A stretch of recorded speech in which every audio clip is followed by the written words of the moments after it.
My story starts in the years leading up to 2020. For some years, I had been traveling back from my home in Spain. That's where I lived at the time with my family. And my elderly parents lived in England. So for the years leading up to 2020, I had regularly been traveling back and forth, going back to, I don't know, 2017 maybe. Mum and I would speak on the phone every morning to start the day. And if I felt she sounded a little unhappy, or if indeed she said that Dad wasn't well, I could literally pick up a bag, drive to the airport, catch a plane from Valencia to Gatwick, and be home in time for tea. And I would stay with them for as long as they needed me. As soon as Dad was back on his feet again, I would go home. Practically, I could because I had a laptop there in their home in West Sussex, and I could carry on running the family business from there and look after them. So it worked. And in the early months of 2019, on one of those trips, I realized that actually Mum needed help. They both needed looking after. And so I didn't go back. I stayed in England. And my family in Spain understood that that's where I needed to be. That's where I wanted to be. And I'm so glad that I did. And I had all those last months with them because that's how it turned out. So I stayed in England. It was 2019, and by the September, Mum was taken into hospital. She wasn't at all well. So I would do my work in the morning. I would look after Dad at home, and then in the afternoons, I would go into the hospital to visit Mum. And I tried to take Dad in every other day. He was very, very worried about her.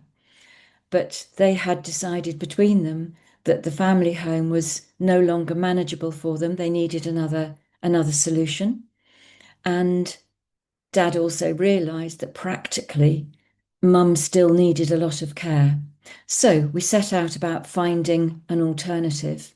And as things happened, I was shopping in Sainsbury's and I bumped into a person I hadn't seen for years. And within our conversation, she told me about this beautiful care home that a friend of hers had been to, or a friend of hers mother had ended up being there. And she recommended it to me. And so Dad and I took a trip out there. He loved it. He thought it was perfect. He told Mum about it, and they both agreed it would be a wonderful solution. So they agreed to check in there for 6 weeks. The home said they could stay longer if they needed to, but they wanted 6 weeks to get Mum well again, and they could decide during that time where they wanted to be together. And so that was the plan. We got Mum out of hospital. She moved into the care home. She started picking up. Dad also immediately wanted to be there. Of course, he wanted to be there with her. So I took him there. They were together. That's what they wanted. That left me on my own at the family home, starting to pack it up. I'll never forget packing up the first drawer in a home that had been the family home for 60 years. It was a big job. So that was my morning, doing any jobs that Mum and Dad wanted me to do, packing, gradually packing and sorting, and trying to keep my business afloat, which wasn't my priority at that time. But I kept up with it all. And in the afternoons, come lunchtime, I'd go over to them and I'd spend lovely long afternoons with them and into the early evening. And at that time, I'd walk Dad down into supper, pop back up to Mum so that we could have our last half hour together and drive home. It was dark, it was miserable. I was going home to an empty house. Yeah, not happy times. And that went on for about a month until my daughter joined me with the children, which was absolutely wonderful. The house seemed obviously less empty because, apart from the fact that I was there on my own, as I cleared and sorted, pieces of furniture left, things that weren't needed anymore. And in all senses, it became very empty. So the plan was 6 weeks, and sometimes plans don't go as you want them to. Unexpectedly, Mum died at the end of November 2019, which left Dad on his own at the home. So during that time, I continued going in and out to Dad every afternoon we spent together. We had lovely times reminiscing. And come tea time, he would want to watch the news, probably for the third or fourth time that day. So we'd watch the news together. And it was in January that we started hearing the news of Wuhan in China. And the news reported and showed us people dropping dead on the street.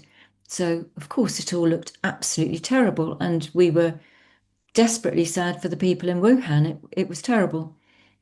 Then during February, there were murmurs of it beginning to spread, and one thing and another. And come March, one afternoon, I said goodbye to Dad as usual. Bye, Dad, see you tomorrow. Got home, got a phone call from the care home saying that the government guidelines had told them that there were no longer to be any visitors to the care home. So it wasn't even, obviously pop back tomorrow and talk things through with him and say goodbye to him for the moment. It was, you can't come again. So I spoke to Dad. I assured him that as soon as I could go and see him again, I would. And he assured me that everything would be fine. And as long as we followed the government guidelines, everything would be fine, within a short period of time, and I'd be able to go back to him. So that was it. We had to make a decision. The family home was being sold. So very shortly we'd have nowhere actually to live in England. Dad was fine and was being looked after. Um, I went into a complete panic, and I want to share that because I think that it's a very poignant thing for us all to understand how fear can make us irrational. And I went into a complete panic. Dad was in England, the family home was in Spain. My daughter at that time was in America with one of the children. She flew back. We all spoke together. My eldest son travelled down to Sussex, and we all made the decision that if I couldn't see Dad anymore, or we couldn't see him anymore, me, my daughter, and grandchildren would fly back to Spain. And that's what we did. But that couple of days of panic, I will never forget that. That fear, how it makes you irrational, how it makes you unable to make a decision. So one early morning, a taxi rolled up outside the house. I looked out of my bedroom window, which had always been my bedroom window as a child, saw the taxi there. We all rushed down, got into the taxi, and I can remember driving away in the dark, in the early hours, looking back at the house and thinking to myself, I never thought I would leave the house under these circumstances. And yeah, it was very sad. We drove a very quiet road. I don't think we saw another car between our house in West Sussex and Gatwick Airport. We went into a very eerily quiet airport and into a departure lounge with perhaps 12 other people there. We got onto a plane with those same 12 other people who dotted themselves around the plane so that nobody sat close to each other. So obviously there was none of the normal excitement of travel. It was all very quiet. We got into Alicante, where I expected, as they were on the point of locking down, as was the UK, I expected to be, really quite questioned and our passports inspected and one thing or another. And actually, we got off the plane, went through, and I can't even remember anybody there. Perhaps there was somebody who just checked our passports and through we went. Drove a deserted road home from the airport to our home in Javier. A very beautiful journey along the coast road, mountains on one side, coast on the other side, and a journey that held so many happy happy memories for me of all the times I'd driven that road to the airport to collect mum and dad, to collect family members, the excitement of it all, and then driving them back to Javier. But that day was very different. So we returned back to Javier, back to our home, Spain lockdown, the UK lockdown, and that was the start of our first lockdown in Spain.